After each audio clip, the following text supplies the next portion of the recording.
everybody. It's your girl, Sherry. Welcome back to another episode of the Ashley Podcast. Listen on this evening solely because I had to hop on here and talk about last night's Real Housewives of New York's reunion part 1. I don't know if you guys were watching, but it gave what I expected it to give, I suppose. So, yeah, I wouldn't even be up here talking about RHONY if it was not for that dropping finale.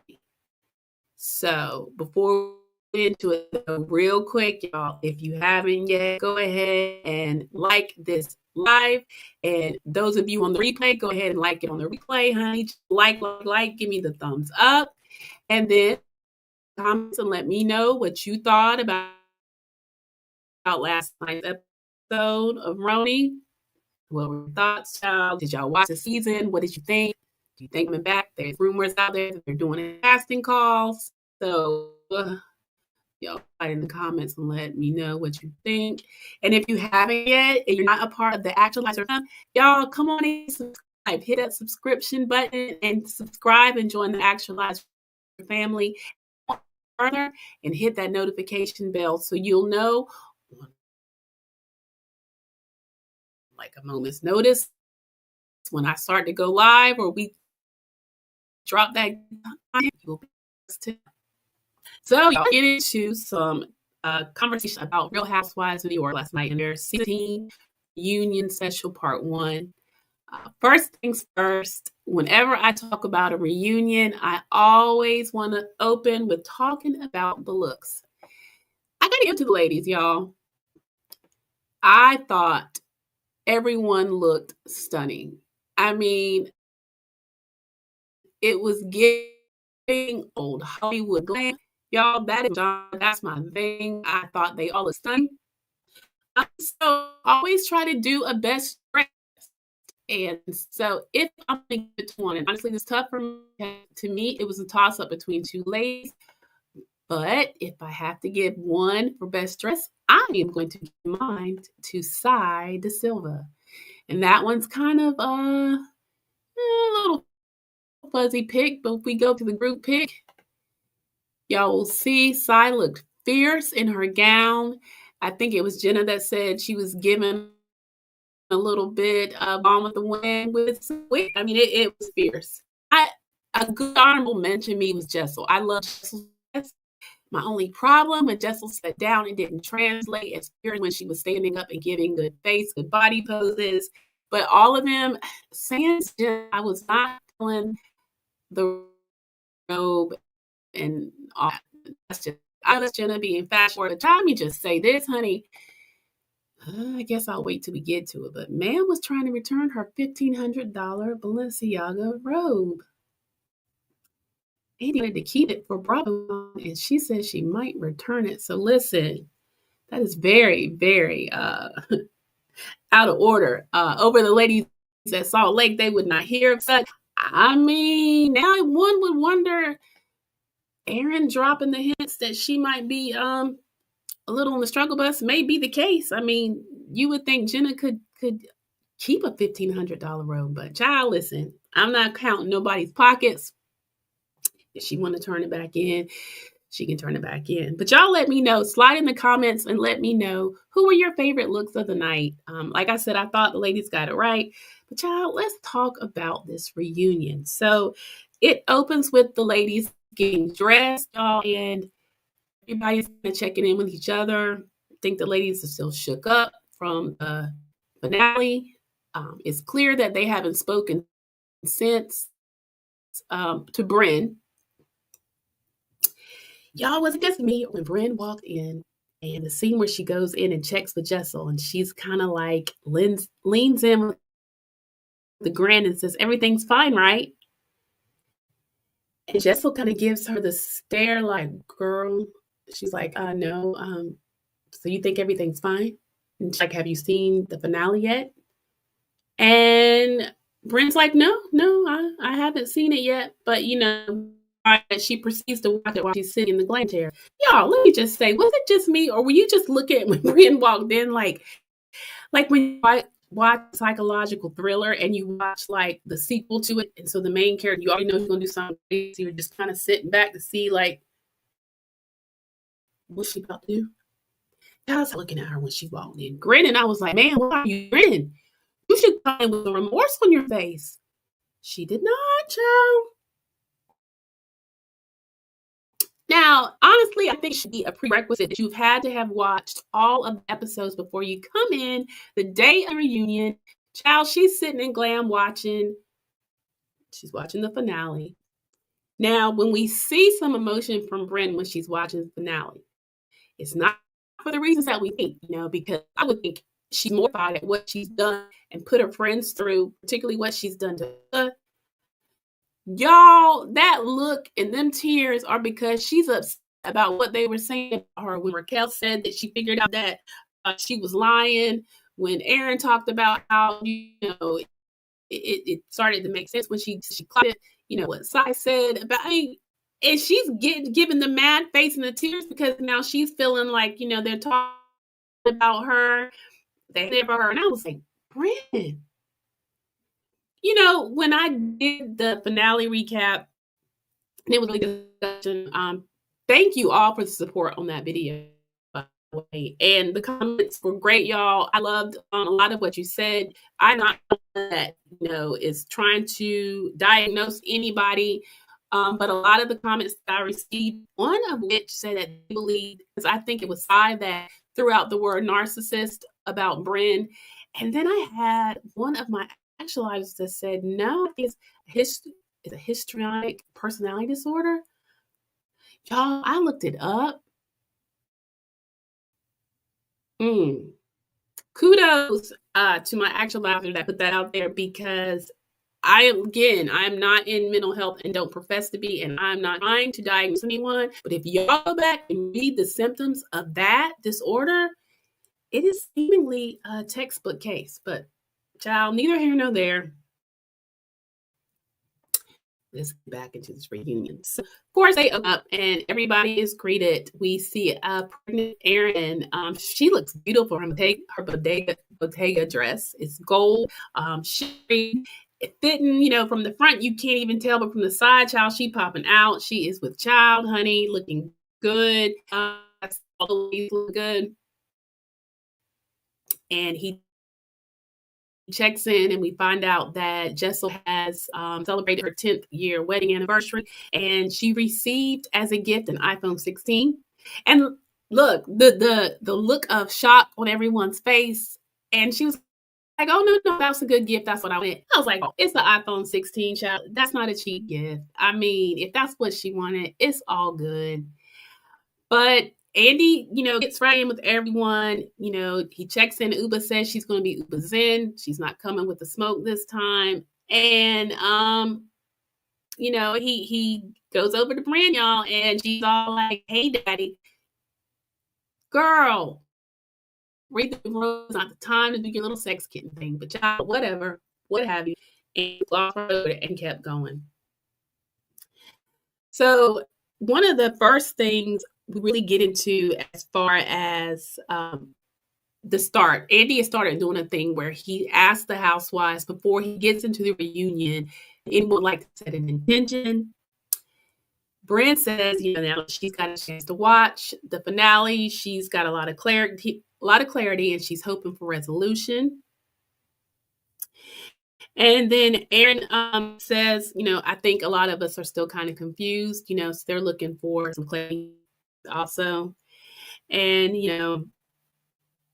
then we get right into some questions, and Jenna is in the hot seat or not. Being open with the ladies about her relationship with Cass, or even so much on the scene with viewers, but being much more open in the press. And she apologized, saying that, there were some things they wanted to keep tight, but then they would, discuss things. And, so she would find herself, okay, so that's okay. So when she was impressed, sometimes she would let something slip. Y'all, Sai said it was annoying. Andy agreed. Look, word to the wise, Jenna Lyons. When you're on Real Housewives and you keep leaking your stuff to other sources and you don't share on Bravo, that's not a good look with Andy. I'm good at body reading, body language, and Andy was looking quite annoyed with you, sis.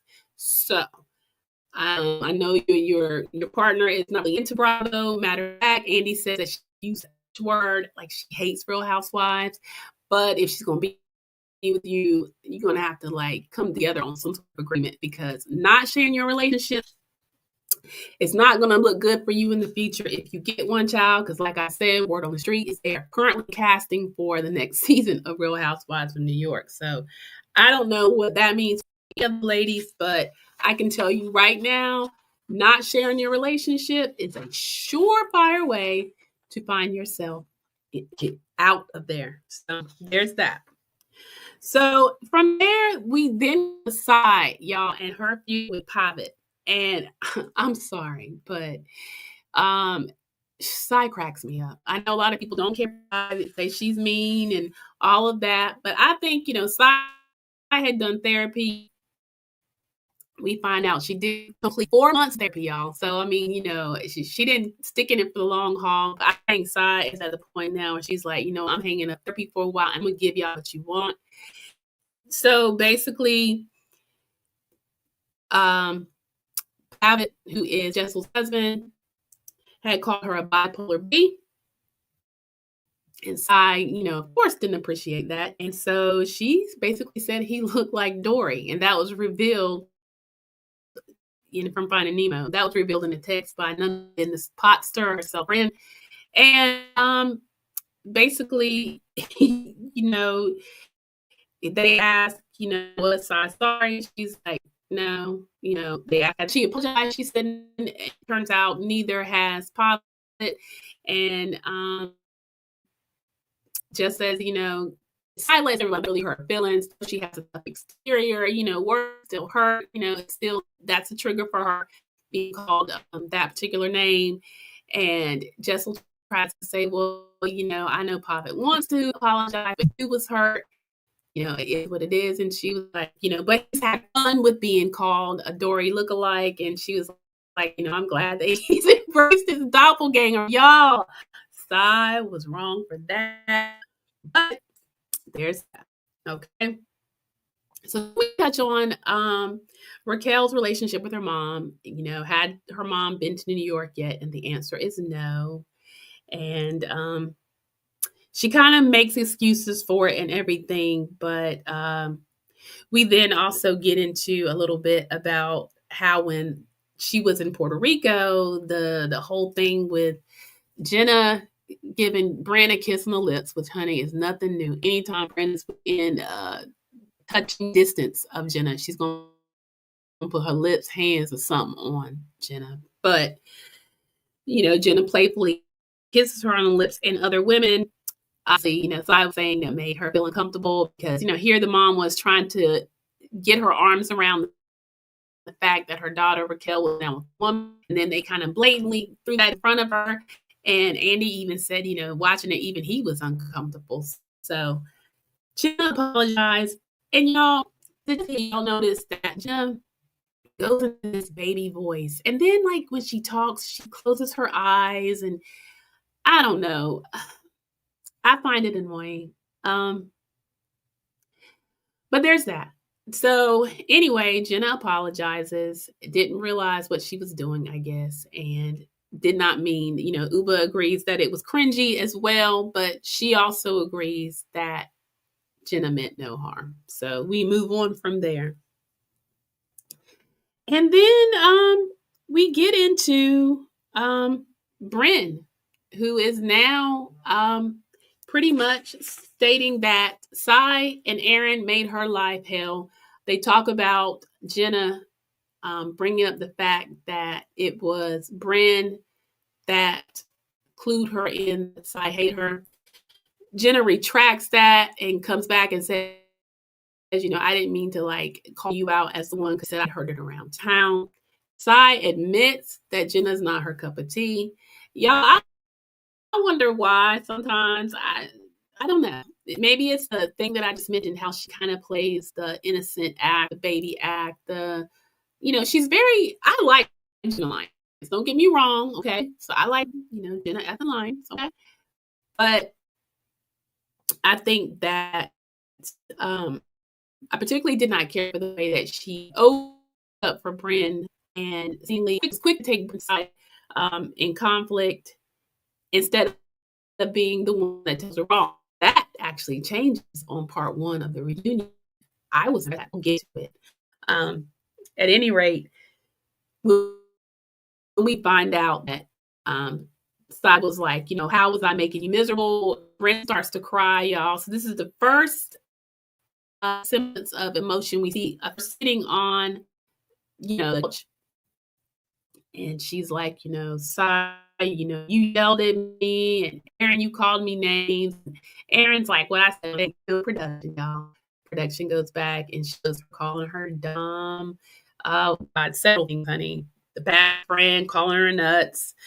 So there's that. But girl, the stuff that you did all season, honey, that pales in comparison. She was trying out as the two of them were coming together to take her down since she was the breakout star of the first season. Y'all slide in the comments and let me know if you think that was the case. Some people agree that Side and Aaron were kind of harder on the first episode. Me personally, girl, as much as you dish, you got to learn to take. So there's that. So, anyway, from there, we move on to the crazy text that Brynn sent. The whole carbon monoxide of it all. Well, Brynn explains because, at this point, I think the ladies are still side-eyeing her, kind of like, girl, you still act unaffected, like you don't know what you just did here. And I think, like, side about it, and Aaron's confused, and I think they're all just angry, and we'll get to that too, child. It's a lot, girl. When you do a friend group wrong, you got to come with some humility, and I hope we see in the next part. But part one, we did not see it. At any rate, she lets them know that she sent that text about her being comparing herself to carbon monoxide because it was after Aaron's just interview, where Lewis had alluded to the fact, that, no one knows where he gets for money. He thinks that she gets money from a man. And, Aaron doesn't specifically state it, but that whole not real drama, but it's a sore subject. And now we realize that her visceral reaction to that was because she had been essayed. And again, if you are a victim of essay and people are hurling those things at you, it hits different. So it makes sense. But yeah, we'll get there too. So Brynn comes back and says, look, y'all, I'm still healing from something. And then we get into the details about what happened to her. And so apparently her essay was from someone that she knew, which sad is pretty widespreadly typical. She said it was from someone that was courting her. And y'all, the sad part is this is someone that she still sees around the city.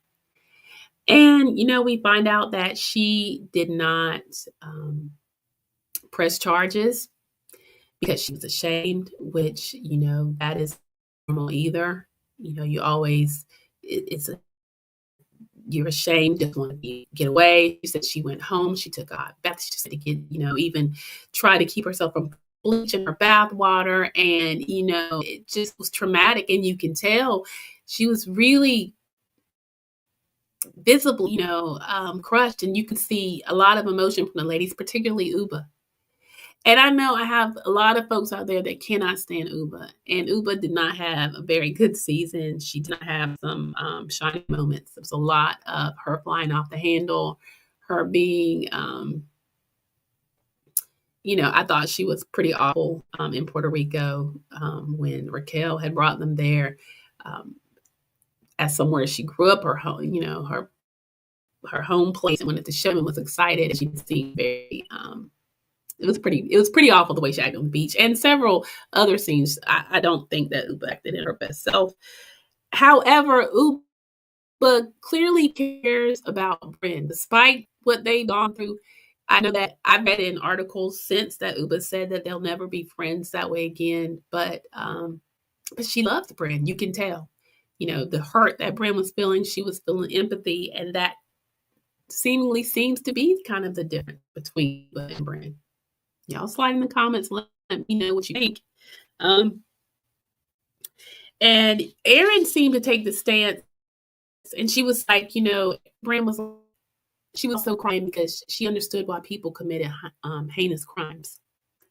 And Erin kept kind of harping on the fact of, we need to go ahead and out this man, give out his name. He shouldn't be able to walk around with the thought that he could do this to another woman. And Jenna kind of stepped in and said, a lot of times people don't, because women aren't believed.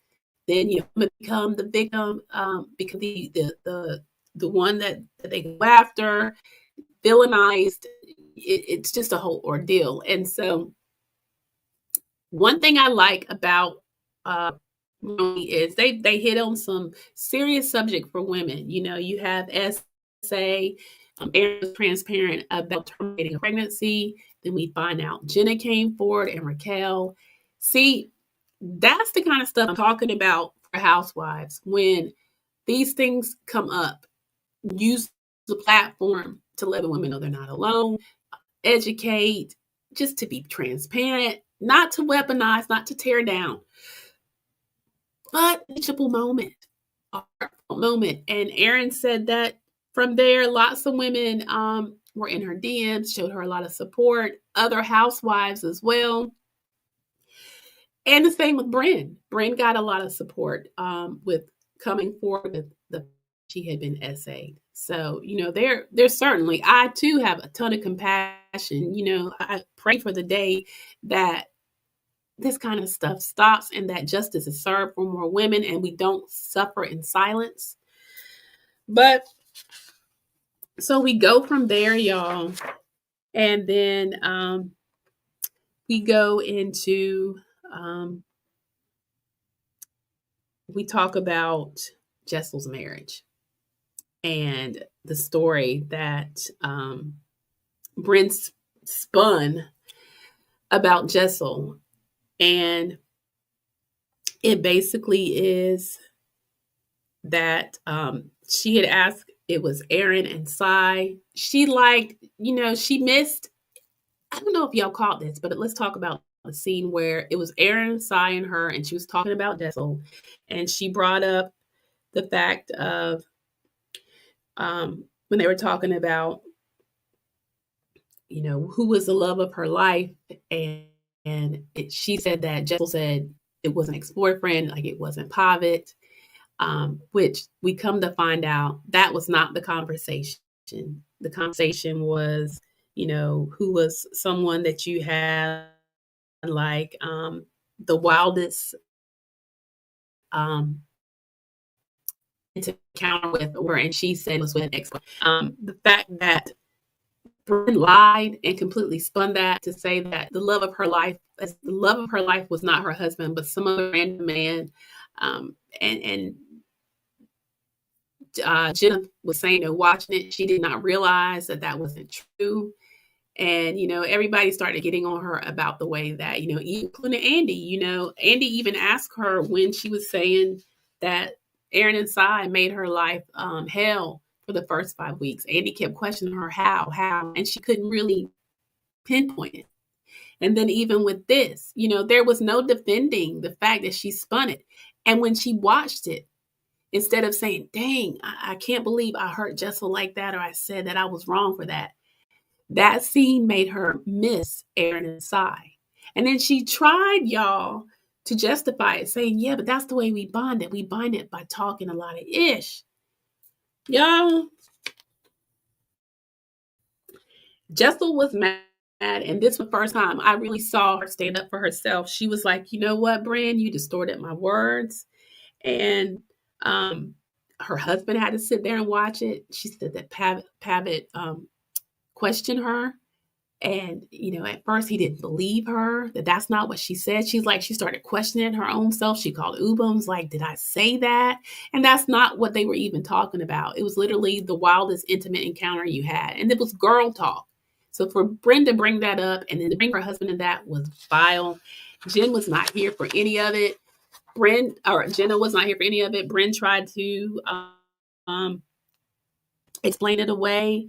She was like, and like I said, Jessel stood up for herself. She was like, F you for 1 second, let me talk. It was gut-wrenching. I was destroyed. She talks about calling Uber. She was like, check your effing facts. That's the problem with you. And then that's when everyone kind of chimed in. And Jenna's like, she gets emotional when she's trying to explain it. And she was like, the fact that you would put something like that at national television is really, really Brynn. You need to apologize and be quiet because it sucks. It's not okay. It's so damaging.